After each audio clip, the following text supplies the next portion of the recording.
I only date married men. It's very convenient because their wives do all the dirty work. Wash their socks, iron their shirts, and give birth to their children. I, on the other hand, get nothing but the best. Expensive gifts and fulfillment of my every whim. All my married lovers adore me. Because I give them the thrill they can't experience with their wives. You are so hard to get. You make me feel like a hunter again. You are so kinky. Wow.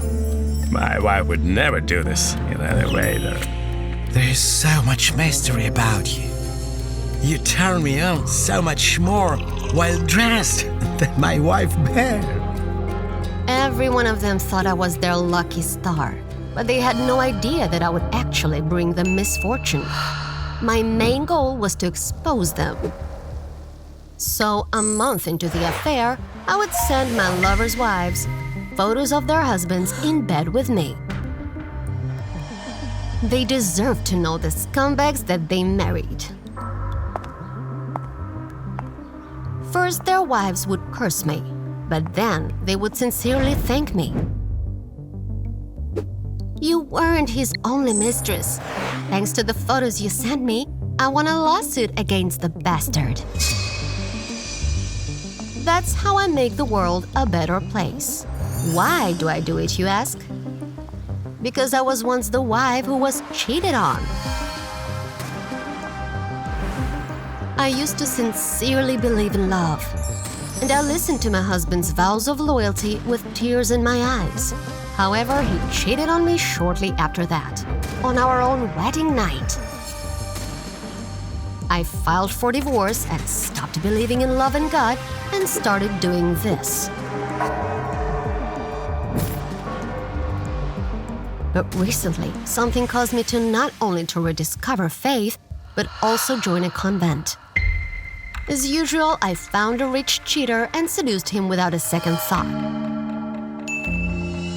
Soon, I found out that his wife was pregnant. I have needs and we haven't slept together since she got pregnant. Doctor's orders. So you didn't cheat on her before her pregnancy? Of course I did. I could barely control my rage. Unbelievable. They vowed to be by our side in sickness and in health, but then they can't control themselves, not even for 9 months. Without hesitation, I sent Tom's wife photos of him in bed with me. This child doesn't need a cheater for a father. Unfortunately, I was too emotional and missed one important detail: that my revenge would harm more than just Tom. After seeing the photos, Jasmine, his wife, experienced extreme stress, which put not only her life in danger, but also the life of her unborn child. I just wanted to get the cheater out of your life. Please forgive me. But Jasmine did not come to her senses. Not that day or even the next. That's when, for the first time in many years, I turned to God, to whom I hadn't spoken since my husband's betrayal. If you hear me, please help save this woman and her child. I beg you. I prayed till morning, and when the first rays of sunlight entered Jasmine's ward, she opened her eyes. The doctors considered the fact that her baby was born healthy a miracle. And I knew that this miracle had an author, God.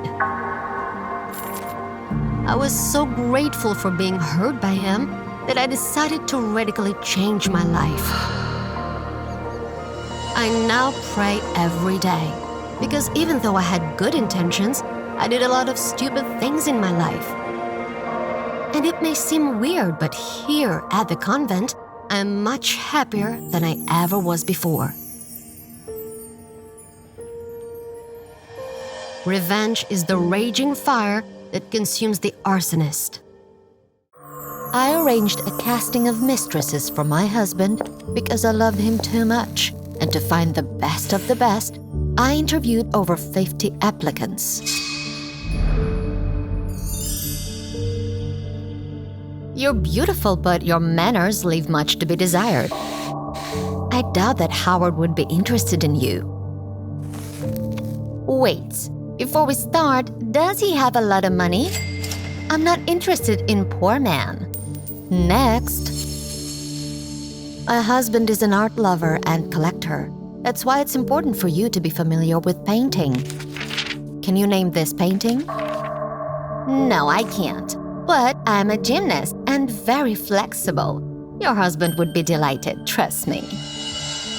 None of the applicants was good enough, and I started panicking because I needed a mistress for Howard right away. Where can I find a beautiful and intelligent girl that is not greedy? Oh, this is The Kiss by Gustav Klimt.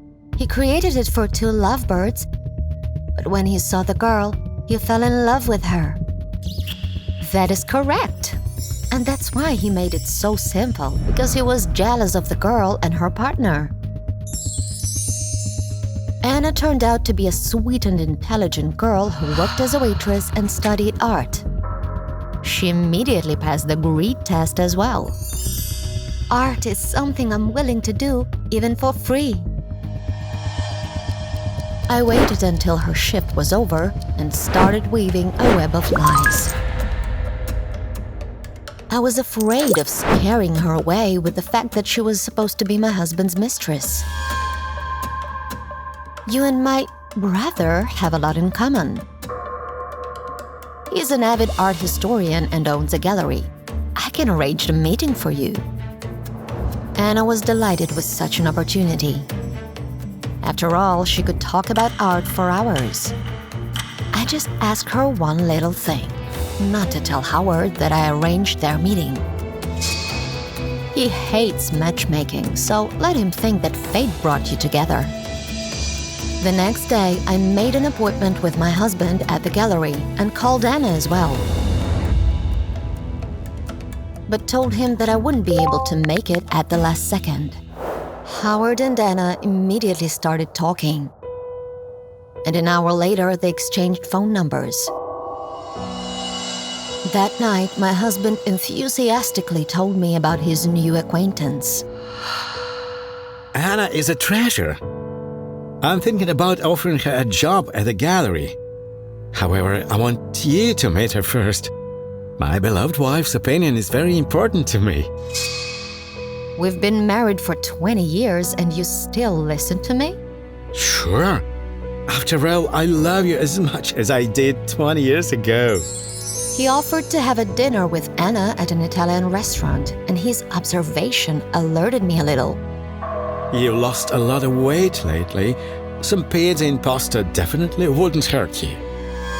I agreed, but I didn't show up for dinner once again.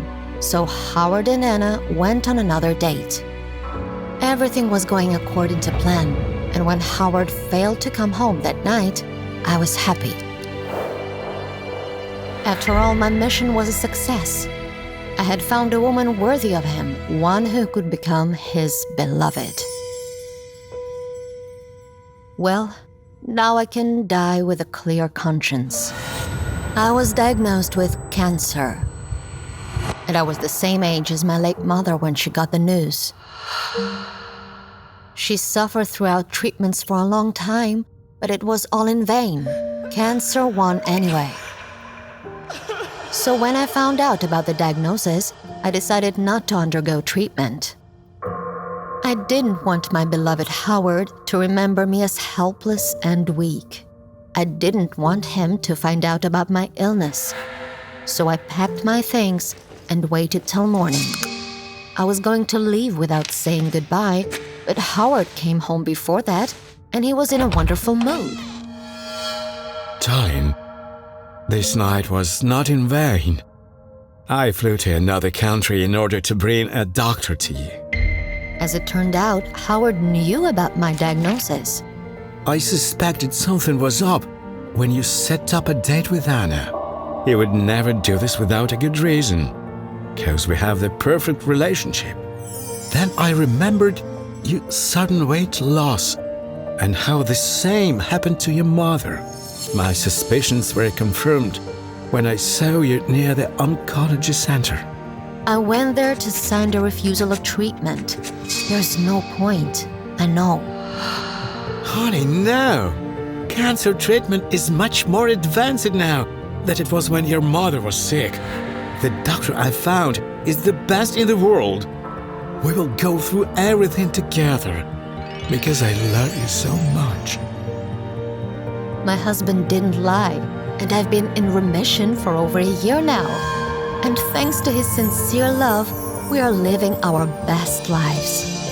Remember, true love is rare, and it's the only thing that gives life real meaning.